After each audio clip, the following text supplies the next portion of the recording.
जोरदार तालियों से स्वागत माननीय जेपी नड्डा।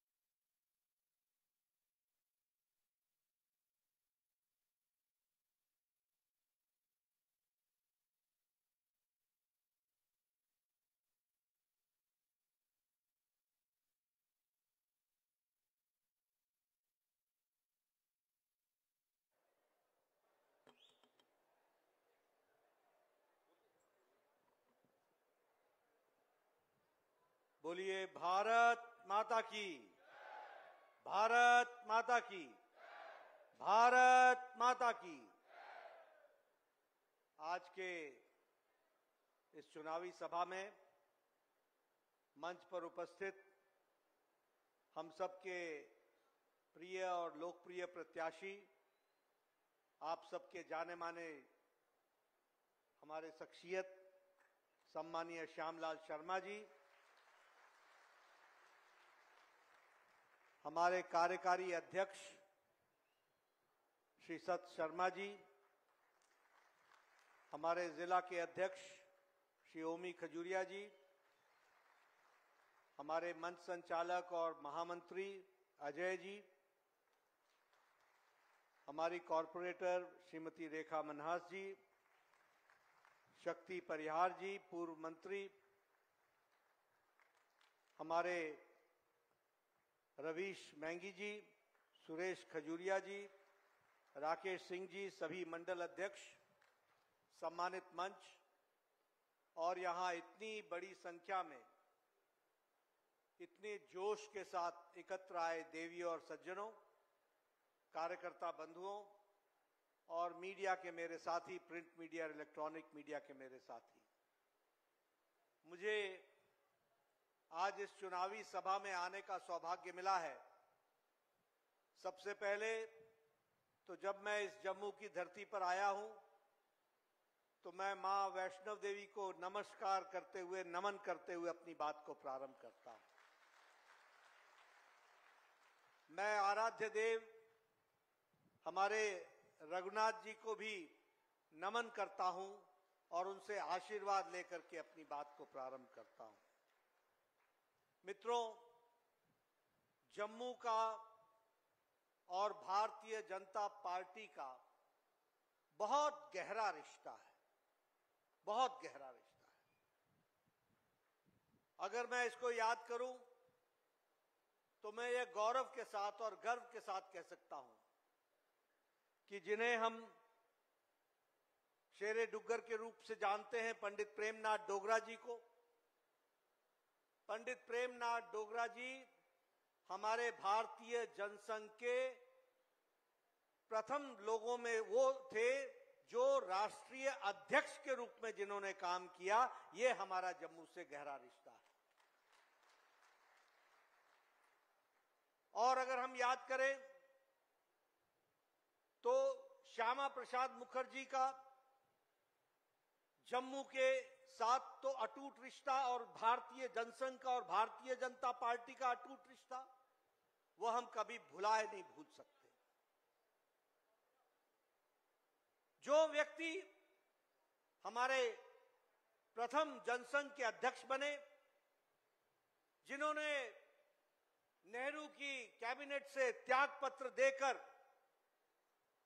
एक देश में एक निशान, एक विधान, एक प्रधान की बात लेकर के चल पड़े, और जो पश्चिम बंगाल के रहने वाले वो यहां आकर के लखनपुर में गिरफ्तारी देते हैं और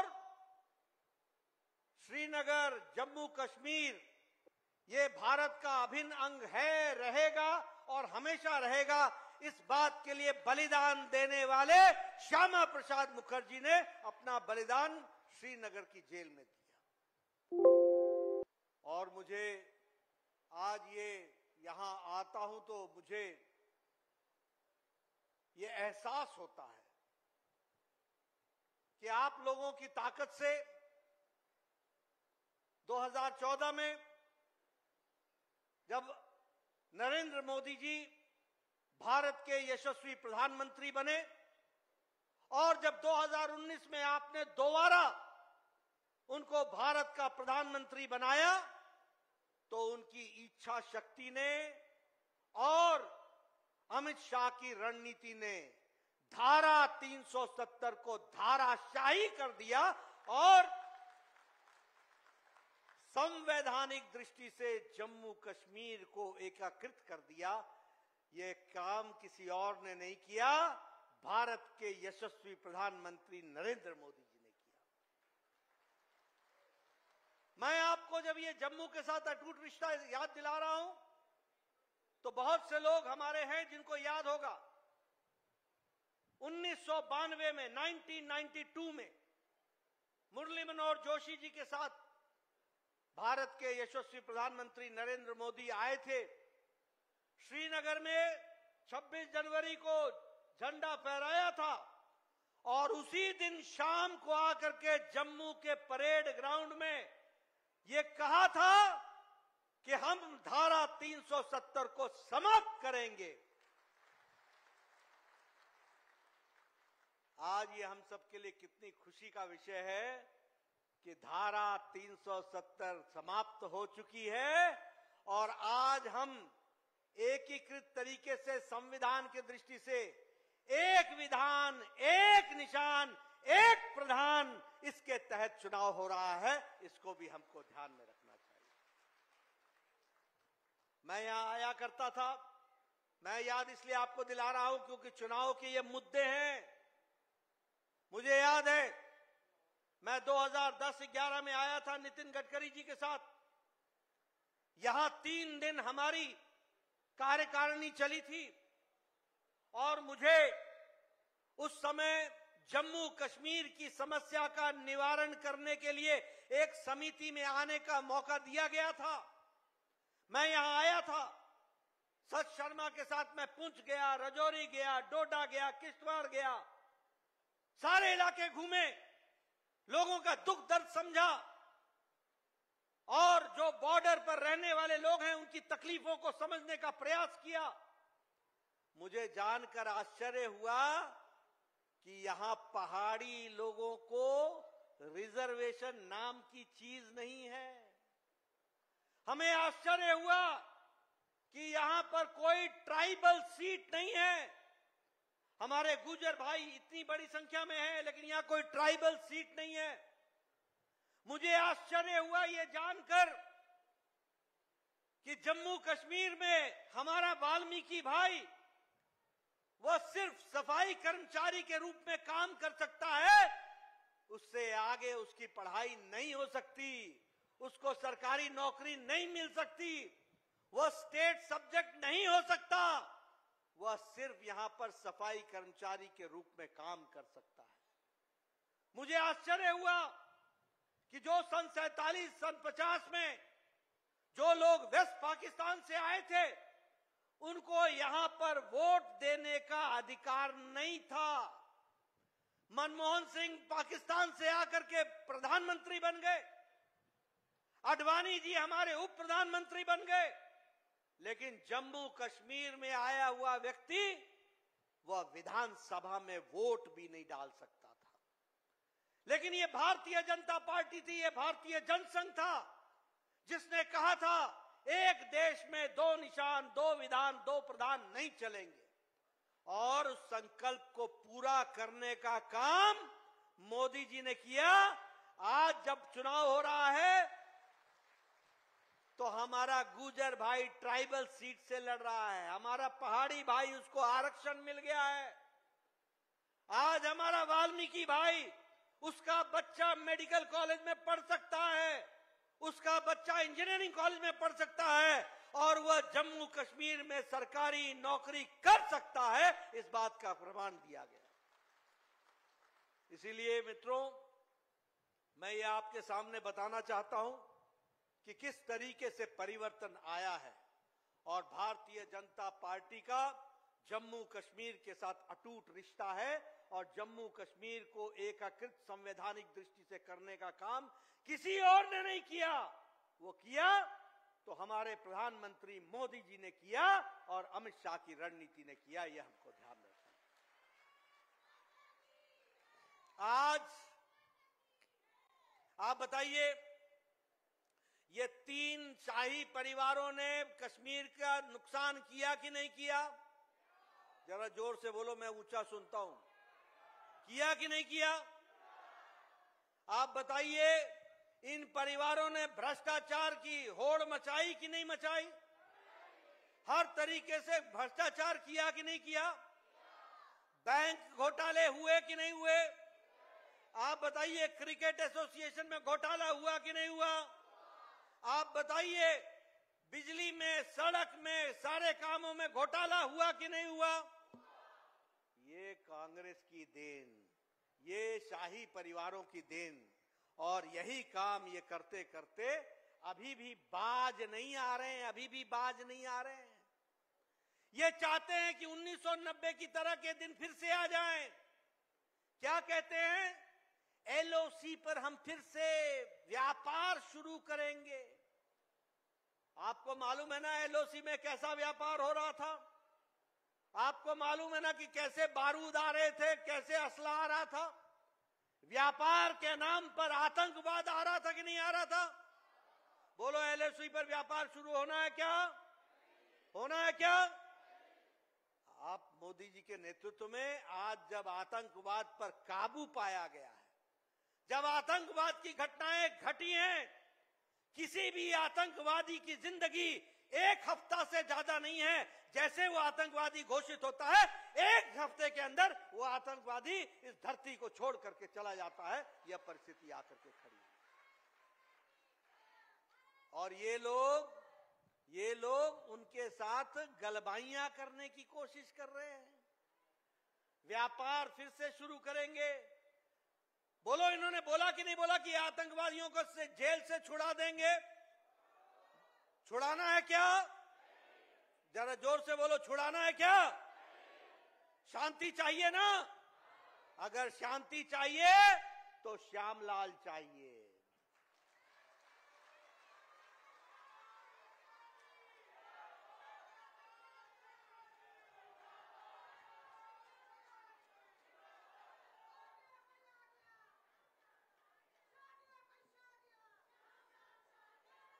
मित्रों, मैं यहां आपको यह बताना चाहता हूं कि ये लोग किस तरीके से लोगों को शब्द जाल में फैलाकर, और जिसे हम कहते हैं कि मोहब्बत की दुकान के नाम पर नफरत का सामान बेचने का काम करते हैं।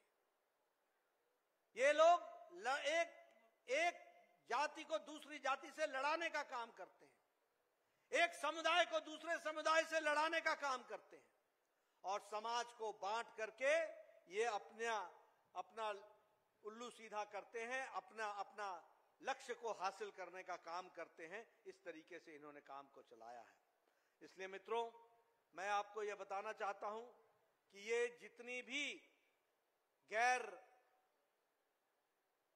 राष्ट्रवादी ताकतें हैं, मैं गैर राष्ट्रवादी बोल रहा हूं, ये राष्ट्रवादी ताकतें नहीं हैं, जो आतंकवादियों को छुड़ाने की बात करें, जो व्यापार शुरू करने की बात करें, जो इनके साथ समझौता करें। और मैं यहां यह भी आपको बताना चाहता हूं कि नेशनल कॉन्फ्रेंस और कांग्रेस को किसी और ने सर्टिफिकेट नहीं दिया, पाकिस्तान के डिफेंस मिनिस्टर ने सर्टिफिकेट दिया है। पाकिस्तान के डिफेंस मिनिस्टर ने क्या बोलता है? पाकिस्तान का डिफेंस मिनिस्टर कि नेशनल कॉन्फ्रेंस और कांग्रेस पार्टी की मौजूदगी भारत में वो हमारा ही एजेंडा चला रहे हैं और जम्मू कश्मीर को स्टेटस को में लाना चाहते हैं, धारा 370 समाप्त करना चाहते हैं। बोलो, जिन लोगों को पाकिस्तान सर्टिफिकेट दे, ऐसे लोगों को क्या यहां पर आप पनाह देंगे? क्या आप उनको आगे बढ़ाएंगे, पोषित करेंगे? मित्रों, मैं आपको यहां यह भी याद दिलाना चाहता हूं, 2014 के पहले की बात याद करो।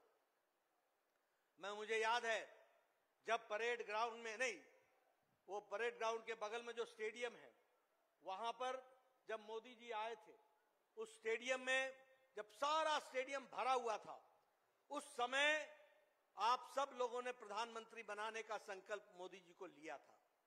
और उसी समय का वातावरण आप याद करो, उस समय का वातावरण था सारे देश में भ्रष्टाचार व्याप्त था, भाई भतीजावाद था, तुष्टीकरण की राजनीति थी, गवर्नमेंट नाम की कोई चीज नहीं थी, अर्थव्यवस्था लड़खड़ा गई थी और प्रधानमंत्री की कोई अथॉरिटी नहीं थी, कोई अथॉरिटी नहीं थी।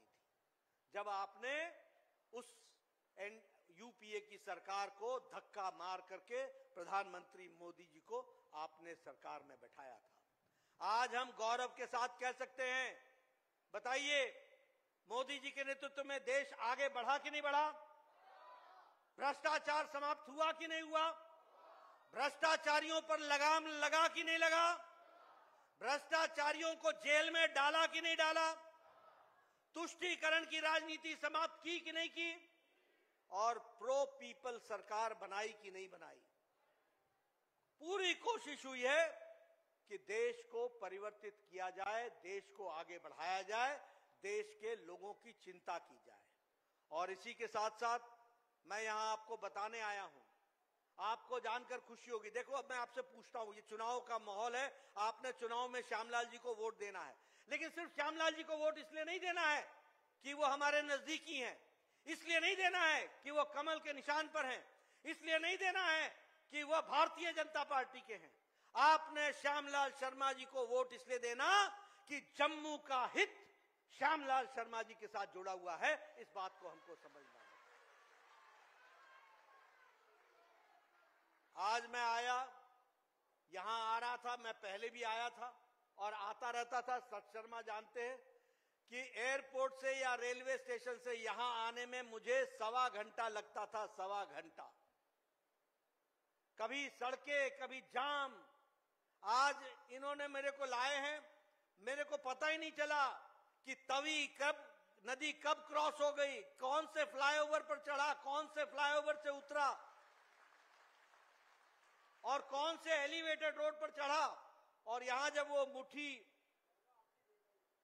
मुठी एलिवेटेड रोड पर चढ़ा तो मुझे सत शर्मा जी ने याद दिलाया कि आपको याद है हम आपके पास दिल्ली आए थे और आप हमको नितिन गडकरी जी के पास ले गए थे और वहां पर ये एलिवेटेड रोड मुठी का, इसको आपने सैंक्शन कराया था। आज आप उसी पर चढ़ रहे हैं, उसी से आप जा रहे हैं।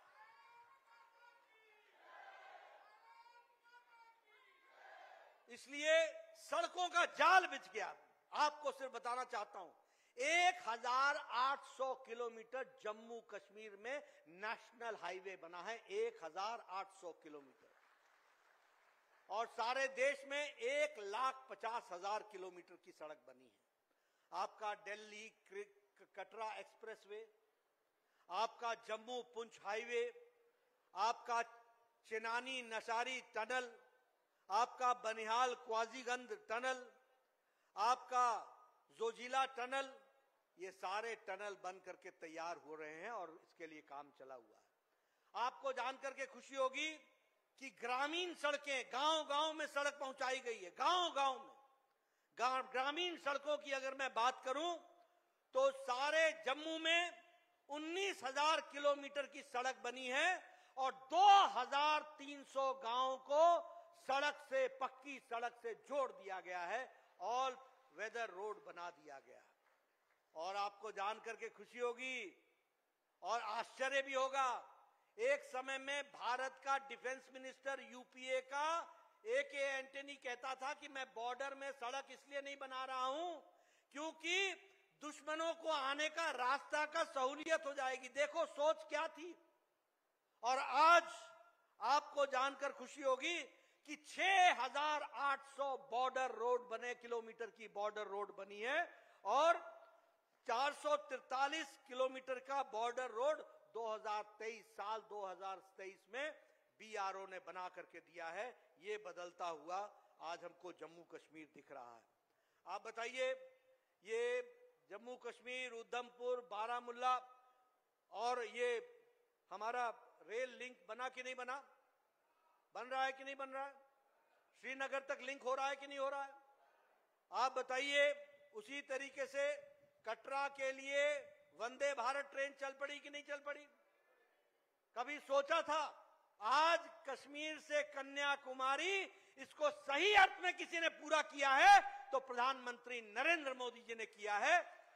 और बहुत जल्द कश्मीर से कन्याकुमारी को भी ट्रेन चलेगी, उसके लिए भी व्यवस्था की जाएगी, उसको आगे बढ़ाया जाएगा। आप बताइए, चेनाब पर सबसे ऊंचा ब्रिज बना कि नहीं बना? सबसे ऊंचा ब्रिज बना कि नहीं बना? उसका टेस्ट ट्रायल हो गया कि नहीं हो गया? कोई नेशनल कॉन्फ्रेंस और कांग्रेस पार्टी के लोग बता सकते हैं कि एक ईंट भी लगाई हो उन्होंने? एक ईंट भी लगाई हो?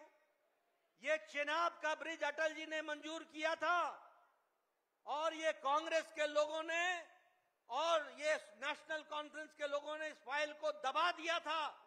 ये मोदी जी फिर से आए और फिर से उस पर काम शुरू हुआ, उस फाइल को निकालकर स्वीकृति दी गई।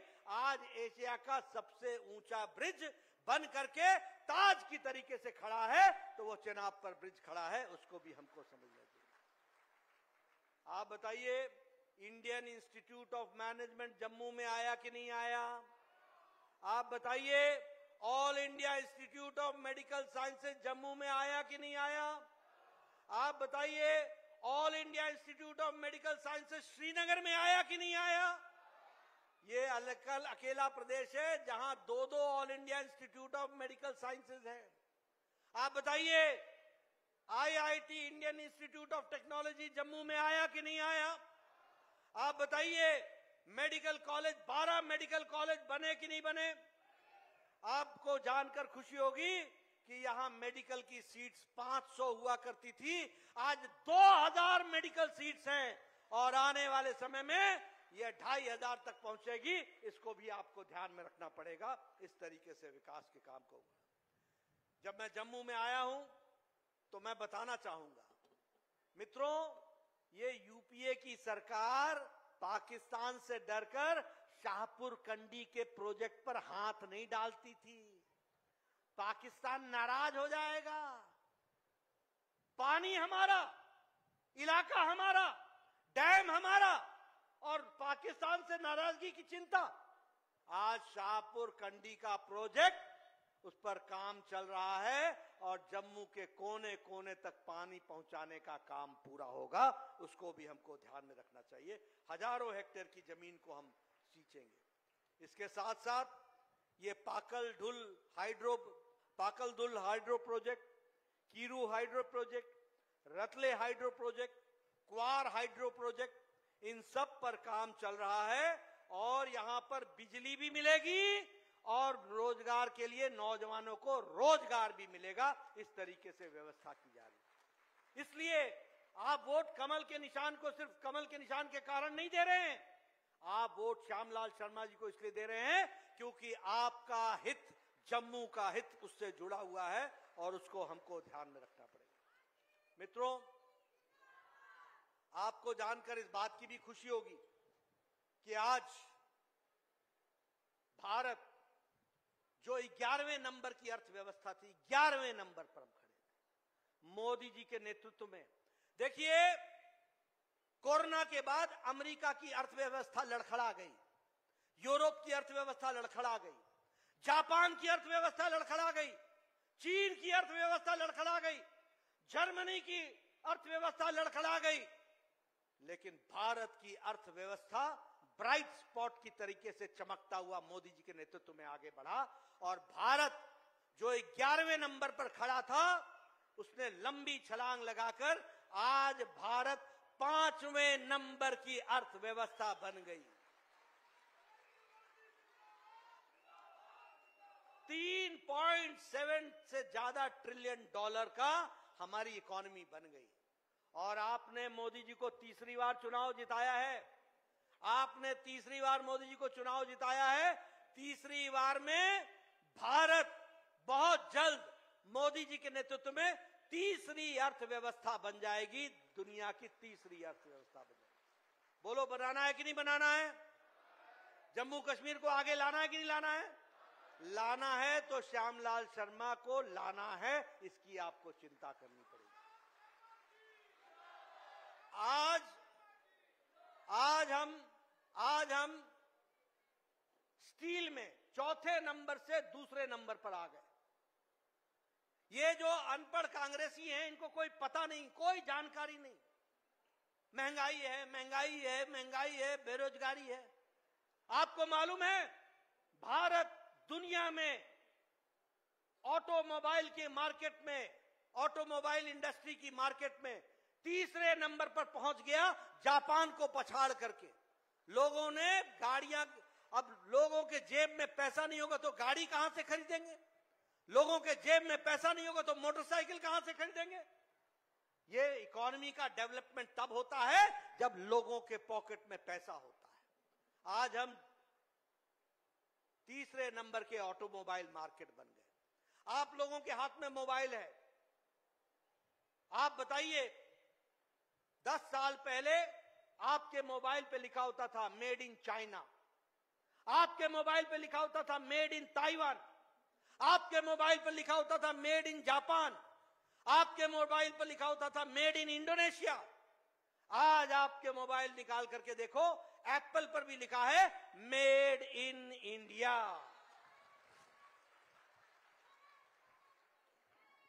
%97 मोबाइल आज भारत में बन रहे हैं। दवाई में दुनिया की हम आज सबसे बड़ी डिस्पेंसरी बन गए हैं। सबसे सस्ती दवा और सबसे इफेक्टिव दवा आज भारत बना रहा है दुनिया की। हम टॉय इंडस्ट्री में, कभी हमारा गणेश भगवान भी चाइना से मेड इन चाइना का आते थे। गणेश भगवान भी, गणपति बापा भी हमारे चाइना के आते थे। आज टॉय इंडस्ट्री में भी भारत आगे बढ़ रहा है और हमारा एक्सपोर्ट बढ़ा है। इसको भी आपको ध्यान में रखना होगा। और कैसे हुआ? मन की बात में मोदी जी ने कहा कि क्या भारत खिलौने भी नहीं बना सकता? और दुनिया के, हमारे भारत के हमारे उद्यमी लोगों ने इसको चैलेंज के रूप में लिया और आज टॉय इंडस्ट्री में भारत एक्सपोर्ट करने लग गया, दुनिया को बेचने लग गया। इस तरीके से हम आगे बढ़े। आपको जानकर खुशी होगी कि आज 25 करोड़ लोग गरीबी की रेखा से ऊपर उठ चुके हैं। 25 करोड़ लोग गरीबी की रेखा से, और भारत की अति गरीबी 1% से भी कम हो गई है। 80 करोड़ की जनता को, और जम्मू कश्मीर में अगर हम कहें तो 72 लाख की जनता को हम 5 किलो गेहूं या 5 किलो चावल, 1 किलो दाल, ये देने की हमने व्यवस्था की है। उसी तरीके से प्रधानमंत्री किसान सम्मान निधि में 11 करोड़ किसानों को और आपके यहां 8,53,000 किसानों को हर साल उनको 6,000 रुपए दिया जाता है, उसकी व्यवस्था की गई है। उसी तरीके से विकास के लिए नए नए आयाम चुने गए हैं। लेकिन मित्रों, आप श्यामलाल शर्मा जी को चुनाव जिताएंगे, हमारी सरकार बनाएंगे और विधवा पेंशन और बुढ़ापा पेंशन जो कभी 200 थी, जिसे पिछली सरकार जब हमारी आई तो हमने 1,000 किया था, अब वह 3,000 कर दिया जाएगा महीने के रूप में, ताकि कोई बुजुर्ग महिला उससे वंचित ना रहे। और घर की सबसे बुजुर्ग महिला, अकेली महिला, उसको साल का 18,000 रुपए दिया जाएगा। 18,000 रुपए दिया जाएगा, इसकी भी व्यवस्था की। हमारे जो उज्ज्वला के लाभार्थी हैं, उनको साल में 2 मुफ्त एलपीजी का सिलेंडर दिया जाएगा, उसकी भी व्यवस्था की जाएगी। और जिस किसान सम्मान निधि में हम अभी आपको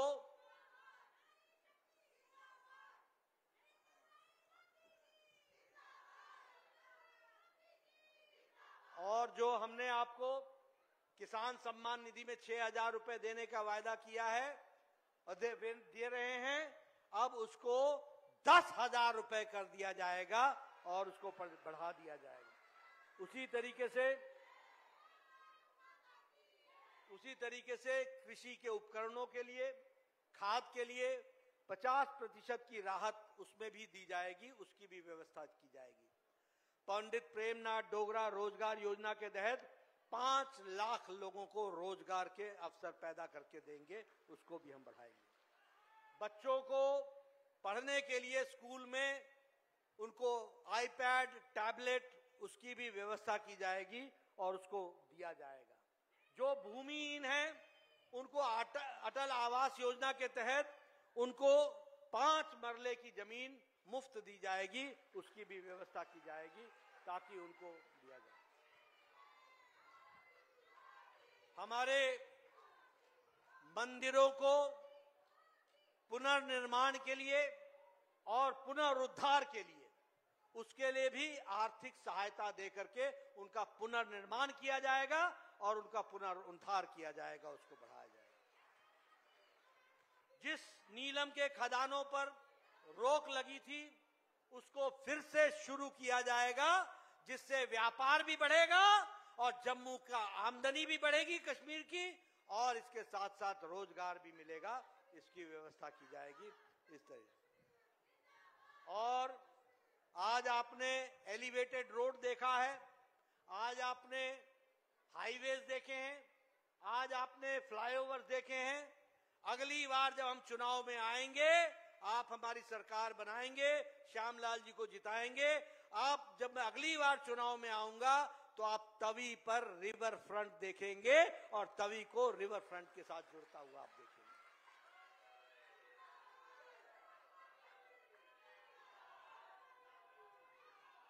मित्रों, ये सारी बातें मैंने आपके सामने रखने का प्रयास किया है। मैंने बताने का प्रयास किया है कि मैं दिल्ली से चलकर सिर्फ इसलिए आपका वोट मांगने नहीं आया हूं, सिर्फ इसलिए नहीं आया हूं कि आपका वोट हमें मिले और हमारी पार्टी आगे बढ़े। मैं वोट इसलिए मांगने आया हूं कि भारतीय जनता पार्टी को जिताना ये जम्मू कश्मीर के हित की बात है और जम्मू कश्मीर का हित इससे जुड़ा हुआ है। और इसीलिए मैं आपसे ये निवेदन करना चाहता हूं, आपको ये बताना चाहता हूं कि आप जो यहां बैठे हैं इतनी बड़ी संख्या में, आप सबका वोट तो कमल के निशान को जाएगा ही जाएगा, लेकिन आप समाज में अपना प्रभाव रखते हैं, आप समाज में अपनी ताकत रखते हैं। आप घर घर जाइए, हर परिवार से मिलिए, हर माता से मिलिए, हर बुजुर्ग से मिलिए, हर नौजवान से मिलिए, हर किसान से मिलिए, हर खेतिहर मजदूर से मिलिए। सबको बताइए कि तुम्हारा हित कमल के निशान के साथ जुड़ा है और तुम्हारा हित श्यामलाल शर्मा के साथ जुड़ा है, इसलिए तुमको वोट देना है। आप जरूर भारतीय जनता पार्टी को आगे बढ़ाएंगे और मुझे पूरा विश्वास है कि एक लंबी यात्रा भारतीय जनता पार्टी ने अंधेरे से उजाले तक की है। जब हमको कोई रास्ता नहीं दिखता था, आपने रास्ता दिखाया और आज आपके रास्ता दिखाने के कारण जम्मू कश्मीर का विकास हुआ। अब फिर से आप रास्ता दिखाएंगे और जम्मू कश्मीर को नई चोटियों पर, नए विकास के मंजिलों पर हम ले जाएंगे। इन्हीं शब्दों के साथ बहुत बहुत धन्यवाद। जय भारत, जय जम्मू।